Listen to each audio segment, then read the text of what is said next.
Hello, everybody. Apologies that I'm not actually doing a live stream, that this is a pre-recording. Unfortunately, technology has failed us on this occasion, but we find a way to overcome. This is actually my second take because the first time I said straight away, good morning. I've literally just got into work recording this at 7 o'clock in the morning.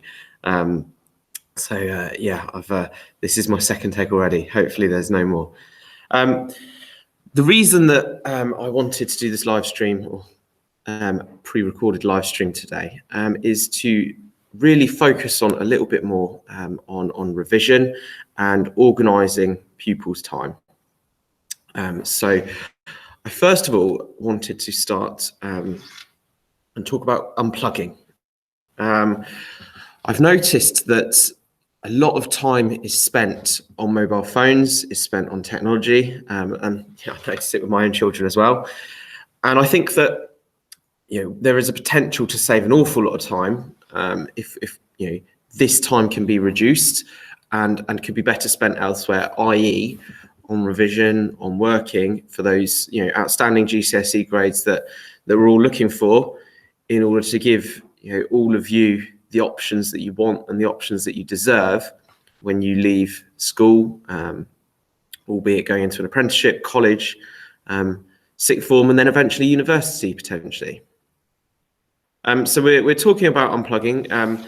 This is a common scene, particularly at my dinner table at home. And I think it's a common scene at dinner tables all around the country. I often speak to pupils who say they're tired because they've been on their Xbox or their PlayStation that night. And it makes me think about how time can be better spent. It's interesting. I looked at, I did a lot of research prior to this, and there were a lot of common themes that were coming out, a lot of symptoms, I suppose, in terms of technology and using technology too much. Technology can be an absolutely wonderful thing. Not on this occasion, letting this live stream down, but actually it's an incredibly useful tool, but it can also be quite divisive, and it can be quite destructive as well. So do you recognise any of these symptoms? That you'd rather spend time interacting with technology rather than pursuing other activities or responsibilities in life? When you're asked to stop playing or using technology, you're more concerned about letting down your online friends than letting down those closest to you. You find creative ways to conceal, lie about, or hide about use from others. Shortly after getting up each day, one of the first things that you do is get online, check your phone. People in your life are constantly nagging about the amount of time you spend gaming or using the computer, your mobile phone, or social networking. Regardless of the consequences, you tell yourself and others that your use is a lifestyle choice. Is this you?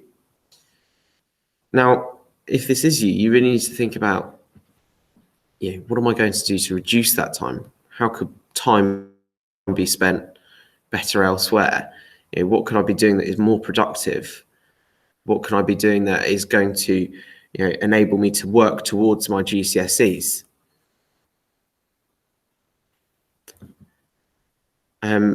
This was interesting. As I was researching, I came across this where this girl has said on her Twitter, overheard on the train, if I lose my Snapchat streaks, my life will be over. And I've heard similar things, every day. I was professor, I don't really know what a Snapchat streak is, but I know that it's something that people obsess about, and it's something that distracts people. And I think that's a really key point and a key word. Technology, we've given you all Chromebooks because the internet, Google, incredibly useful tools if you use in the right way. If you use in the wrong way, they're distracting. If you use a mobile phone in the wrong way, it's distracting. So you absolutely have to make sure that you remain focused. You keep in mind what the end goal is. And ultimately that end goal is to do well in your GCSEs, to revise hard, to work hard in order to achieve. Do you compare your life to others when you view your social media profiles? I think lots of people do this, myself included. This is FOMO, the fear of missing out. I really like that acronym. This compare and despair use of social media is not good and is not good for your health. They do not post pics of themselves, cleaning shoes, doing homework, being bored. It's not a true representation of life. So actually, there are people out there who might use social media, but do work really hard behind the scenes in revising, in doing their homework, in working hard. Just not going to post it on social media. But actually, they've got a balance between the use of social media, how much they're using it, when they're using it, and their work life. Live your life in the present and do not compare yours to an online image. It's not healthy and it's not real. Now, I'm not suggesting for one moment that you give up your mobile phone, that you give up the use of social media. That's not what I'm suggesting. What I'm suggesting and what I'm really trying to push the point home is that you need to balance. There needs to be a better balance. It's not, about, going on social media all the time. It's not about revising all the time. It's about doing both, because actually it's really important that you maintain those social connections, that you have a bit of downtime. Really, really important. It's also really important that you work hard.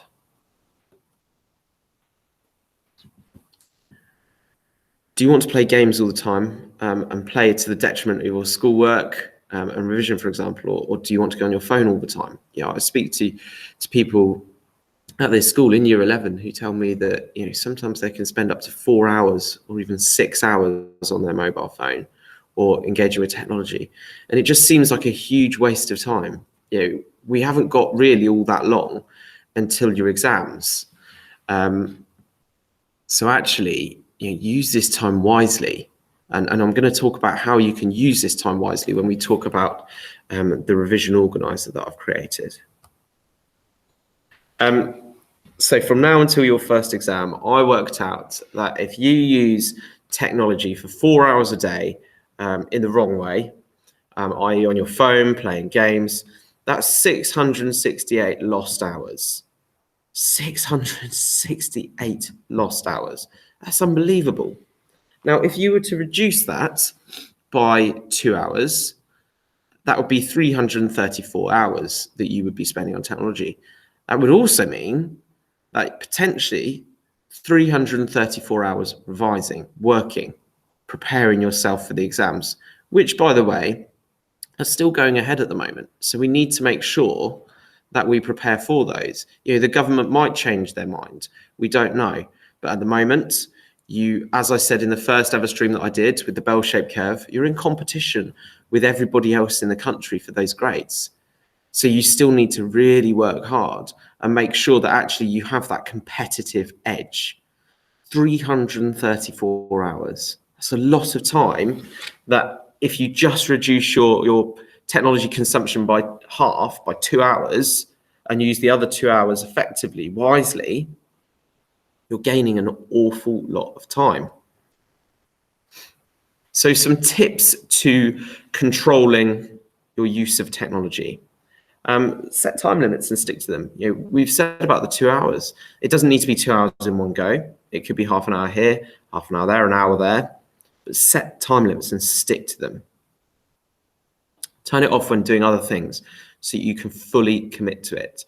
As a psychologist, the brain can only really concentrate on one thing at a time. So if you've got the television on in the background, or even music, some people say it's soothing, some people say it's distracting, or your mobile phone on, and you keep on checking your messages, you're not really giving your 2 hours to revision or more. Start to wean yourself off. You do not have to reply or like everything. Use technology as a reward, not a continual lifestyle. So if you've done your 40 minutes of revision or your hour of revision, right, I'm going to give myself 10 minutes on my phone. I'm going to give myself 10 minutes on the computer. That's your reward. It can't be all stick. There needs to be carrot, i.e., that use of reward. Turn off technology before bed and do not have it on by your bed. You need to be sleeping well. Often people are looking at their phone and then put it down and straight to sleep. You're not going to get a good restful sleep if you do that. And if you struggle with self-discipline, let your parent or carer have your phone. Let them control.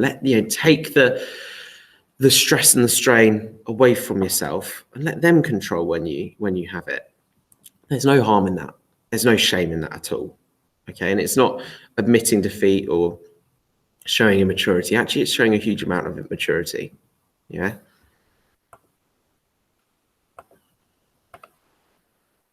Okay.